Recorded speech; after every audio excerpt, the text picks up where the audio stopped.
हमारे साथ विपिन शर्मा हमारे साथ जुड़ गए हैं, विदेश मामलों के जानकार हैं। बेहद शुक्रिया सर आपका हमें ज्वाइन करने के लिए, बहुत बहुत धन्यवाद। लेकिन इस समय जो स्थिति इस समय बनी हुई है भारत पाक के बीच में, उस स्थिति को लेकर क्या कहेंगे? आज बाकायदा एमईए ने जो प्रेस ब्रीफिंग की है, उस ब्रीफिंग में इस बात का जिक्र किया है कि किस तरह से अफवाहें फैलाई जा रही हैं, झूठ फैलाया जा रहा पाकिस्तान की ओर से, साथ ही साथ उसके सबूत बाकायदा दिए हैं। जो अफवाहें झूठ पाकिस्तान की तरफ से फैलाया जा रहा है कि S-400 मार गिराया है और अलग अलग एयरपोर्ट्स की स्थितियां खराब है, वहां पर उसने बमबारी की है, उसकी पूरी तरीके से पोल खोल दी पाकिस्तान की हमारे विदेश मंत्रालय ने, एमईए ने आज की तारीख में। और इसका जवाब जाहिर तौर पर पाकिस्तान को दिया गया है, जो पाकिस्तान अफवाहें और झूठ फैलाता चलता है। अब्दुल जी, पाकिस्तान जाना जाता है और आप जब युद्ध वाली स्थिति होती है तो वहां आप इसी तरह की बातों की उम्मीद कर सकते हैं कि अफवाहों का बाजार गर्म हो जाएगा। और यहाँ पर तो मैं 2 कदम और आगे जाऊंगा कि यहाँ पर हमारे को सावधानी बरतनी है इस समय कि ऐसा कोई आतंकी हमला हमारे शहरों में भी पाकिस्तान करा सकता है। ये दुश्मन बाज आने वाला नहीं है यहाँ पर। और पीछे देखिए, अब तो कुछ जो चीजें साफ हुई है, यहाँ पर किन किन का हाथ है, कौन से मुल्क साथ दे रहे हैं, चीन का, पाकिस्तान का यहाँ पर।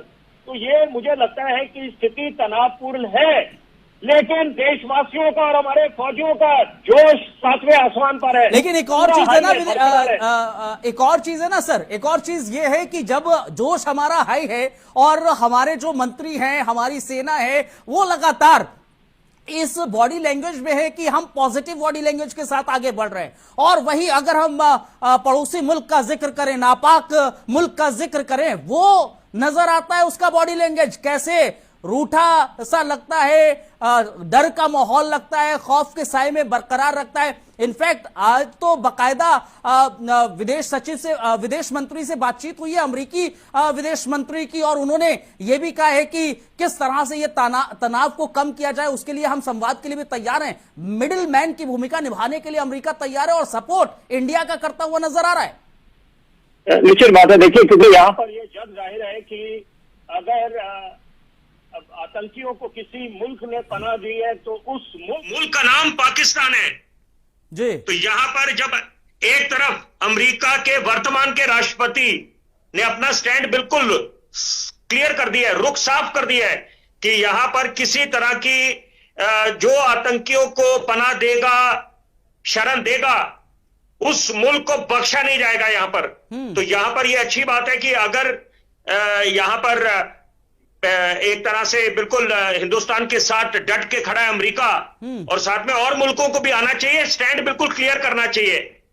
क्योंकि यहां पर अगर एम्बिगुअस अप्रोच रहेगी कि आप यहाँ के मतलब कि आप ये तटस्थ रहेंगे तो अच्छी बात नहीं है यहां पर। क्योंकि ये जो पहलगाम में घटना हुई है उसका तो मुझे लगता है एक स्वर में स्वर मिलाकर एक मंच पे खड़ा होना चाहिए सारे अंतर्राष्ट्रीय समुदाय को यहां पर। ये और देखिए, बिल्कुल आज सोच उस दिशा में जाती है कि ये यूनाइटेड नेशंस है, बड़ी बड़ी संस्थाएं हैं, तो उनका आज इम्तिहान है।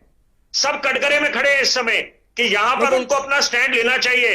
यहां पर लेकिन आपको क्या लगता है, आपको क्या लगता है, आपको क्या लगता है इस समय आपको क्या लगता है कि क्या स्टैंड नजर आ रहा है? डायरेक्टली, इनडायरेक्टली अगर देखा जाए, आप यूएन का स्टैंड देखिए, अगर इनडायरेक्टली देखिए, क्योंकि वो भी फेवर करता हुआ नजर आया था जब शुरुआत इसकी हुई थी, जैसे ही अगर 3 दिन पहले का जिक्र करें, अब अमेरिका का जिक्र करें, अमेरिकी राष्ट्रपति गाहे बगाए खुले मंच पर ये बोलते रहते हैं, मोदी उनके मित्र हैं। दूसरी तरफ अगर रशिया का जिक्र किया जाए, ईरान का जिक्र करें, तो ये आपको किस तरह के लग रहे हैं जो देश, वो किसके सपोर्ट में नजर आए? क्योंकि अभी औपचारिक तौर पर खुले मंच पर कोई भी किसी का सपोर्ट करने के लिए तैयार नहीं है। निश्चित बात है, वो देखिए कूटनीति के तहत है अब्दुल जी, और ये बात तय है यहाँ पर, it is on the expected lines जी। लेकिन यहाँ पर ईरान से आप क्या उम्मीद कर सकते हैं, तुर्की से क्या उम्मीद कर सकते हैं, चीन से क्या उम्मीद कर सकते हैं?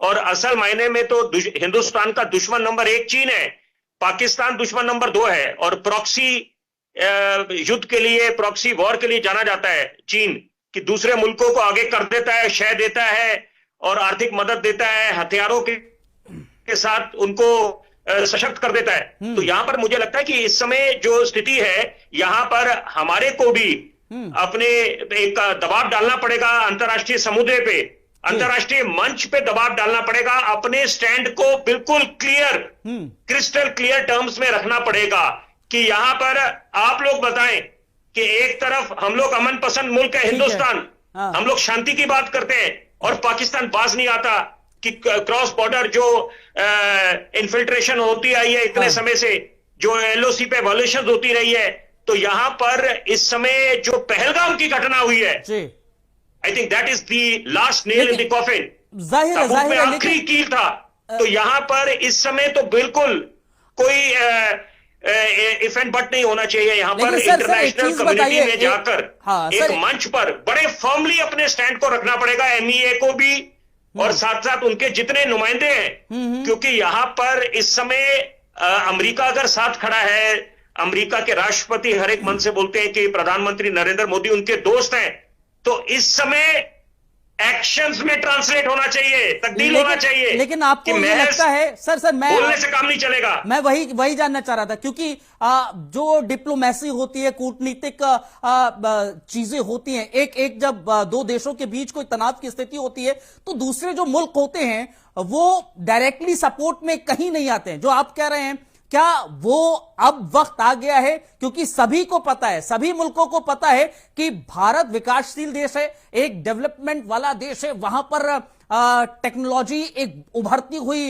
नजर आ रही है, अर्थव्यवस्था उभरती हुई नजर आ रही है, एक मजबूत देश के रूप में भारत आने वाले वक्त में नजर आएगा, इस वक्त भी है। लेकिन बावजूद उसके, क्योंकि सपोर्ट डायरेक्टली इसलिए भी नहीं की जा रहा क्योंकि पाकिस्तान का इनडायरेक्टली सपोर्ट इनफैक्ट पूरी दुनिया को पता है चाइना कर रहा है, बैक उसका चाइना है, लेकिन अमेरिका, रशिया और तमाम जो मुल्क हैं वो डायरेक्ट अभी इंडिया को सपोर्ट नहीं कर रहे, लेकिन इनडायरेक्टली वो सपोर्ट में हैं।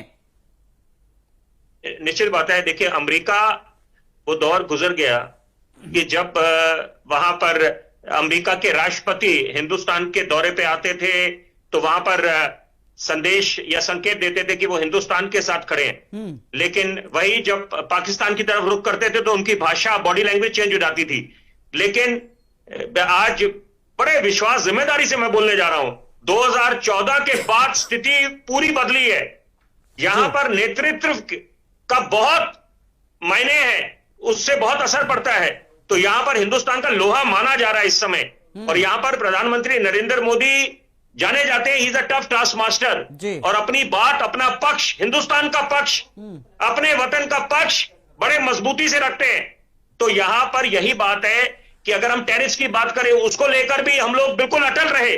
तो यहां पर अभी इस समय, क्योंकि अमेरिका और हिंदुस्तान का आपस में एक नया दौर शुरू है, दोस्ती का, मित्रता का, तो यहां पर अभी दो बड़ी जरूरी बातें, क्योंकि आपका सवाल बहुत अहमियत रखता है और यह आपने बड़ा अच्छा सवाल पूछा है इस आज के वर्तमान जो स्थिति बनी हुई है उसके संदर्भ में। देखिए, अमेरिका जो है वो हमेशा चाहेगा बिग ब्रदर की भूमिका में बना रहे, बिल्कुल उनका वर्चस्व कायम रहे, कि ताकि वो सुपर पावर, एक महाशक्ति की तरह, और ये सारे रुख, पहले बोलते थे अमेरिका के जो वर्तमान के राष्ट्रपति हैं कि वो बोलते थे कि अगर वो दोबारा उनको मौका मिलता है अमेरिका के राष्ट्रपति बनने का, तो वो क्षमता रखते हैं कि रूस और यूक्रेन का युद्ध चंद घंटों में खत्म कर सकते हैं। तो इसका मतलब साफ है कि यहां पर अब क्या अमेरिका का स्टैंड होगा? नहीं, ठीक है, वो स्टैंड, सर मैं माफी के साथ आपको रोक रहा हूं, वो स्टैंड क्या होगा वो निश्चित तौर पर आगे क्लियर होगा। और मुझे ये लगता है, क्या आपको भी वही लगता है कि अभी जो सिचुएशन है, अभी भारत और पाकिस्तान के बीच में जो स्थिति है, वो भारत के लिहाज से अगर देखें कि जाहिर है, नो डाउट टेंस्ड में है, लेकिन हिंदुस्तानियों की जो बॉडी लैंग्वेज नजर आ रही है, कल की जो मीटिंग हुई रक्षा मंत्रालय की, उसमें रक्षा मंत्री और तीनों सेना प्रमुख वो भी एक मुस्कुराहट के साथ नजर आए। आज की बॉडी लैंग्वेज का जिक्र करें, एमईए जो प्रेस कॉन्फ्रेंस कर रहा है उसमें उनकी बॉडी लैंग्वेज का जिक्र करें, हमारी दो महिला जो कमांडर्स हैं वो लीड कर रही हैं इस पूरे रोल को, इस पूरे टास्क को। ये सब चीजें दर्शा रही हैं कि हम इस वक्त पाकिस्तान पर 21 नहीं 100 हैं, यानी कि 10 पर 100 हम इस समय नजर आ रहे हैं। और शायद यही वजह है कि अभी हिंदुस्तान उस कंडीशन में नहीं है कि हां वो कहे, वो अपनी तरफ से इनिशिएट करे अमेरिका को, रशिया को या दूसरे मुल्कों को कि हमें सपोर्ट करो, सामने आकर सपोर्ट करो। क्या ये वाकई में अभी ऐसी परिस्थितियां, ऐसी सिचुएशन है? देखिए, एक कहावत है अंग्रेजी की, पिक्चर स्पीक्स 1,000 वर्ड्स। एग्जैक्टली। और तस्वीरों को अपने आप बहुत मायने निकाले जा सकते हैं, निष्कर्ष निकाला जा सकता है कि जो प्रधानमंत्री बैठकों का दौर चल रहा है, तीनों सेना के मुखिया हैं, एनएसए हैं, सीडीएस हैं, तो अपने आप में बिल्कुल बॉडी लैंग्वेज से आप बहुत कुछ अर्थ निकाल सकते हैं कि यहां पर हम लोग, हमारी जो स्थिति है पाकिस्तान की तुलना में वो बहुत मजबूत है। वहां पर हम लोग बड़े सक्षम हैं, सशक्त है हमारी जितनी तीनों सेना है। और यहां पर हम लोग, हमारा एक बजट जाता है, हम लोग अपग्रेड करते रहते हैं अपनी टेक्नोलॉजी को। तो यहां पर अभी इस समय ऐसी चिंता की बात नहीं है। लेकिन एक बात तय है कि यहां पर एक तो इंटरनेशनल कम्युनिटी से यहां पर दो फाड़ में बंटना नहीं चाहिए, कैसे ना दो धड़े बन जाएं, यहां पर एक पाकिस्तान के साथ खड़ा हो जाए।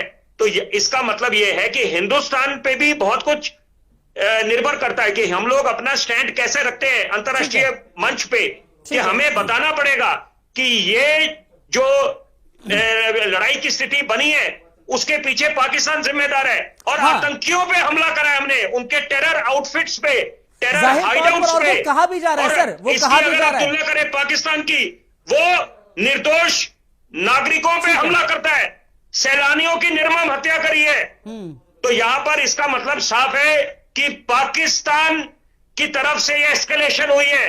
और जाहिर तौर पर सर, और ये हिंदुस्तान कह भी रहा है कि हम जवाबी कार्रवाई कर रहे हैं, हम कोई हमला नहीं कर रहे हैं, जो कार्रवाई की जा रही है हम सिर्फ और जवाब दे रहे हैं। बहुत बहुत शुक्रिया सर, बहुत बहुत धन्यवाद, थैंक्स अ लॉट सर, आपने अपना कीमती वक्त दिया, बहुत बहुत शुक्रिया, बहुत धन्यवाद। जाहिर तौर पर भारत सिर्फ और सिर्फ जवाबी कार्रवाई